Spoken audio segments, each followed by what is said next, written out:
Hello everyone, welcome to my channel.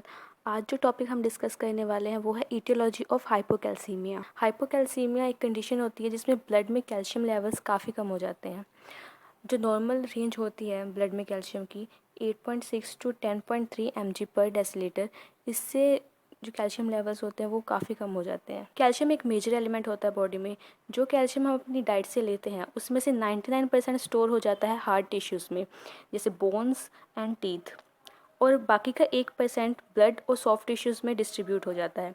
Soft tissues यानी muscles, liver and heart. Calcium bone formation, tooth formation जैसे major function perform करता है body में और growth में भी पार्टिसिपेट करता है। नॉर्मल मैन और वुमेन के लिए जो डेली कैल्शियम रिक्वायरमेंट होती है वो होती है 600 mg, और प्रेग्नेंट और लैक्टेटिंग वुमेन के लिए ये होती है 1200 mg पर डे। अब बात करते हैं ईटियोलॉजी की। ईटियोलॉजी मतलब कौन कौन से कॉजेज़ की वजह से कौन कौन सी कंडीशन में ब्लड में कैल्शियम लेवल्स कम होते हैं। इसमें सबसे पहला आता है इनएडिक्वेट कंजप्शन ऑफ कैल्शियम। अगर डाइट में कैल्शियम कम होगा तो ऑफकोर्स बॉडी की नीड्स जो है वो पूरी नहीं होंगी और उसकी वजह से बॉडी में कैल्शियम लेवल कम हो जाएंगे। नेक्स्ट आता है deficiency of vitamin D, phosphorus and magnesium. Vitamin D, phosphorus and magnesium ये ऐसे न्यूट्रिएंट हैं जो बॉडी में कैल्शियम एब्जॉर्प्शन को एनहांस करते हैं। जो हम कैल्शियम डाइट से ले रहे हैं अगर वो बॉडी में अच्छे से एब्जॉर्ब ही नहीं हो रहा तो ऑफकोर्स कैल्शियम लेवल जो है वो डिप्लीट हो जाएंगे बॉडी में।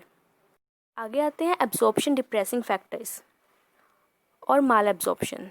एब्जॉर्प्शन डिप्रेसिंग फैक्टर्स में सबसे पहला है oxalic acid. Oxalic acid green leafy vegetables में प्रेजेंट होता है, for example spinach. Oxalic acid calcium के साथ कंबाइन करके एक इंसॉल्युबल कॉम्प्लेक्स बनाता है जिसे कहते हैं कैल्शियम ऑक्जेलेट, जो कि बॉडी एब्जॉर्ब नहीं कर सकती। In short oxalic acid calcium absorption को हिंडर करता है।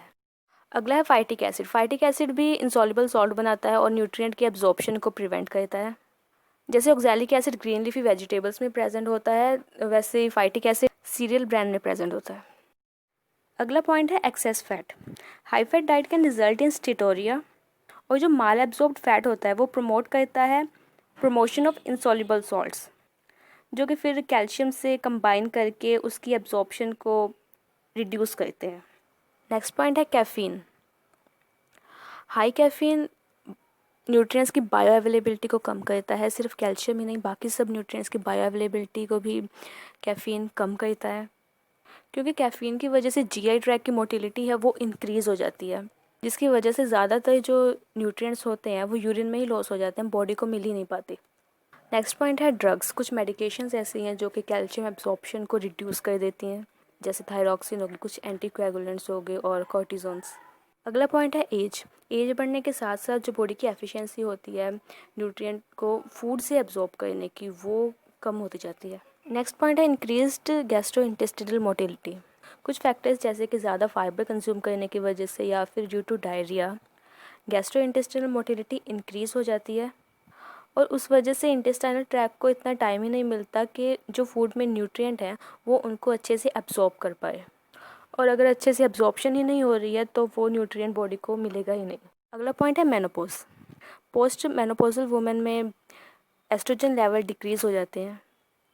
एस्ट्रोजन हार्मोन हेल्प करता है to maintain calcium within bones, इसलिए पोस्ट मेनोपॉजल वुमेन में एक तो एब्जॉर्प्शन कम हो जाती है कैल्शियम की इनटू बोन्स, और उसकी वजह से बोन ब्रेकडाउन के चांसेस भी इंक्रीज़ हो जाते हैं। नेक्स्ट पॉइंट है medical conditions. Certain cancers like breast cancer and prostate cancer can lead to calcium deficiency. इनके अलावा किडनी डिसऑर्डर, पेनक्रेटाइटिस और ब्लड इन्फेक्शंस में भी पेशेंट की बॉडी में कैल्शियम लेवल्स कम हो जाते हैं। नेक्स्ट पॉइंट है हाइपोपैराथायरॉयडिज्म। पैराथायरॉयड ग्लैंड हेल्प करता है in maintaining and regulating the bodies storage of calcium and phosphorus. अगर किसी वजह से पैराथायरॉयड ग्लैंड प्रॉपरली फंक्शन नहीं कर पाता है तो दिस में also lead to calcium deficiency.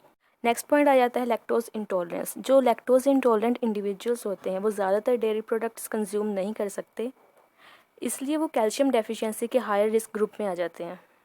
ऐसे इंडिविजुअल्स को फिर अलग से कैल्शियम सप्लीमेंट्स रेकमेंड किए जाते हैं। लास्ट पॉइंट है प्रेगनेंसी। ड्यूरिंग प्रेगनेंसी जो एक्सपेक्टेंट मदर होती है उसकी बॉडी में हर न्यूट्रिएंट की रिक्वायरमेंट्स इंक्रीज़ हो जाती हैं, और कैल्शियम की रिक्वायरमेंट्स तो डबल ही हो जाती हैं, क्योंकि उस टाइम फीटस की भी स्केलेटल ग्रोथ हो रही होती है और उसके लिए भी कैल्शियम की रिक्वायरमेंट होती है। इसलिए pregnant female are most likely to suffer from calcium deficiency.